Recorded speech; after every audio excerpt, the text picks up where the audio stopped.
ठीक, आज हम लोग पढ़ने जा रहे हैं तनी हुई डोरी में कंपन। यह भी एक अप्रगामी तरंग का ही एक उदाहरण है। जैसे वायुस्तंभ में कंपन पढ़ा था, वैसे ही आज हम लोग तनी हुई डोरी में कंपन पढ़ेंगे।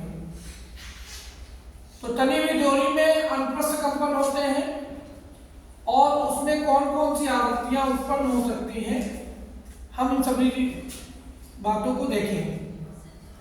ठीक, सबसे पहले हमको पता होना चाहिए कि किसी तनी हुई डोरी में तरंग की चाल कितनी होती है और तनी हुई डोरी में तरंग की चाल किन किन बातों पर निर्भर करती है। ये सब बातें हम देखेंगे। तो हमने एक डोरी की कल्पना कर ली, एक पतला तार है, पतले तार को ही हम लोग डोरी मान सकते हैं। ऐसी डोरी जो लचीली हो, ठीक है, तो लचीली डोरी को ही हम लोग पतली डोरी मान लेंगे। और इस डोरी को दोनों सिरों पर हमने कस दिया और जब रेखमाल से रगड़ते हैं तो एक तरंग उत्पन्न होती है। तनाव जितना ज्यादा होगा तरंग की चाल उतनी ज्यादा होगी। हम लोग सिद्ध कर सकते हैं किसी तनी डोरी में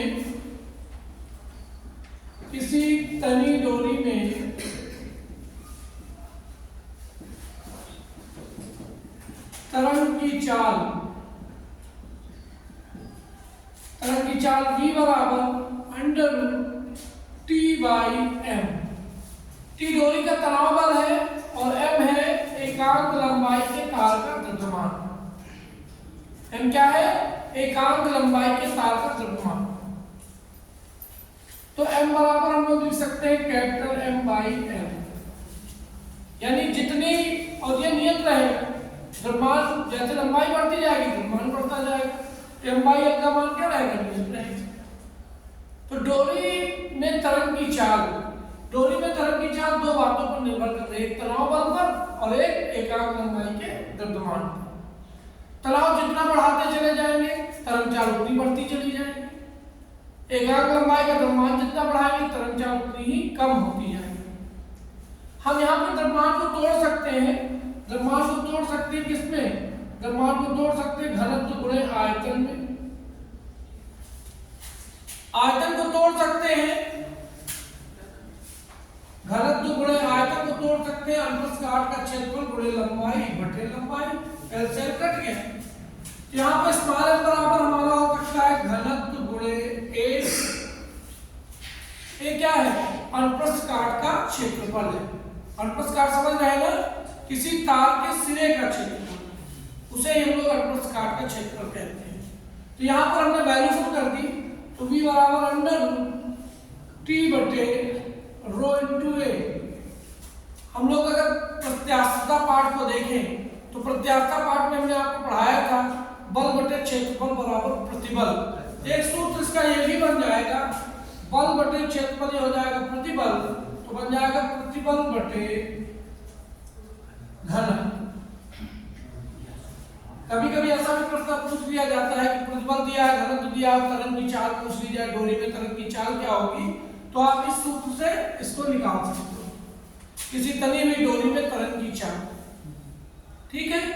अब अगर हम किसी डोरी की कल्पना कर लें, हमने ये डोरी ले ली और इस डोरी को दोनों सिरों पर कस दिया गया, तो डोरी को दोनों सिरों पर कस दिया जाएगा और एक तरंग उत्पन्न की जाएगी जिसमें अनुप्रस्थ प्रगामी तरंग उत्पन्न होगी। और अनुप्रस्थ प्रगामी तरंग जब दूसरे सिरे से परावर्तित होगी तो दोनों के अध्यारोपण से अप्रगामी तरंग का निर्माण होगा। अनुप्रस्थ अप्रगामी तरंग का निर्माण हो गया। अब यहाँ पर चूंकि दोनों सिरे कसे हुए हैं तो दोनों सिरों पर क्या बनेगा? निष्पन्द बनेगा। दोनों सिरों पर निष्पन्द बनेगा और निष्पन्द से निष्पन्द के बीच की दूरी कितनी हो जाएगी? λ/2। ये डोरी की लंबाई L है, L बराबर किसकी हो जाएगा? L बराबर λ/2। तो लैम्डा बराबर किसकी हो जाएगा? 2m। तो यहाँ पर तरंग की चाल हमें पता है, तो आवृत्ति L बराबर किसकी हो जाएगा? V बटे लैम्डा से यहाँ पर कितना हो जाएगा? V बटे 2m। किसी तनी हुई डोरी में तरंग की आवृत्ति L बराबर V बटे 2m और V की वैल्यू हम लोग क्या लिख सकते हैं? √T/m। यहाँ पर आवृत्ति का सूत्र बन जाएगा implies that n बराबर 1/2L √T/m। किसी तरी डोरी में तरंग की चाल कितनी होती है? v बराबर √T/m। किसी तली हुई डोरी में तरंग की आवृत्ति कितनी हो जाएगी? 1/2L √T/m। तो यहाँ पर डोरी में आवृत्ति के नियम है। आवृत्ति किन किन कारकों पर निर्भर करती है? तो अगर हम इस सूत्र को ध्यान से देखें तो आवृत्ति के सूत्र में 3 पैरामीटर मिल रहे हैं। एक मिल रहा है लंबाई, दूसरा मिल रहा है तनाव बल और तीसरा मिल रहा है एकांक लंबाई के तार का द्रव्यमान। तो पहले अगर हम तनाव का नियम देखें तो तनाव का नियम हमारा कहता है n समानुपाती √T। तनाव जितना बढ़ेगा आवृत्ति उतनी ही बढ़ेगी। पहला नियम कौन सा नियम बन गया? तनाव का नियम। तनाव का नियम, तनाव का नियम क्या बन गया? n समानुपाती √T। यानी केवल हमारा तनाव बदलेगा, बाकी सारी राशियां क्या रहेंगी? नियत बनी रहेंगी। तो तनाव जैसे जैसे बदलता जाएगा उसकी आवृत्ति वैसे वैसे बदलती जाएगी, बढ़ती जाएगी। अगर हम लोग ग्राफ प्लॉट कर दें, हम तनाव और आवृत्ति के बीच में ग्राफ प्लॉट करें। इधर हमने आवृत्ति ले ली, इधर हमने तनाव ले लिया, तो तनाव का वर्गमूल ले लिया। किसी डोरी की आवृत्ति तनाव के वर्गमूल के समानुपाती होती है। तनाव का वर्गमूल अगर बढ़ता चला जाएगा तो हम देख रहे हैं हमारा जो है आवृत्ति उसकी स्ट्रेट लाइन एक तरल रेखा की भांति जो है बढ़ती हुई चली जाएगी। दूसरा है लंबाई का नियम। लंबाई का नियम, तो अगर हम सूत्र में देखें n बराबर 1/2L √T/m, तो n समानुपाती, यानी जब हम लोग कोई नियम की बात करते हैं तो उसी राशि को हम क्या करेंगे? चर करेंगे, उसको चर मानेंगे, वेरिएबल मानेंगे, बाकी राशियों को कांस्टेंट कर देंगे। तो यहाँ क्या हो गया? लंबाई बढ़ती चली जाती है। लंबाई बढ़ेगी तो आवृत्ति क्या होगी? कम होगी। यहाँ पर लंबाई का नियम है n समानुपाती 1/L। तीसरा आ जाएगा द्रव्यमान का नियम। तो द्रव्यमान का नियम क्या आ जाएगा? नंबर 3 पे आता है द्रव्यमान का नियम। द्रव्यमान का नियम, तो द्रव्यमान का नियम आता है n समानुपाती 1/√m।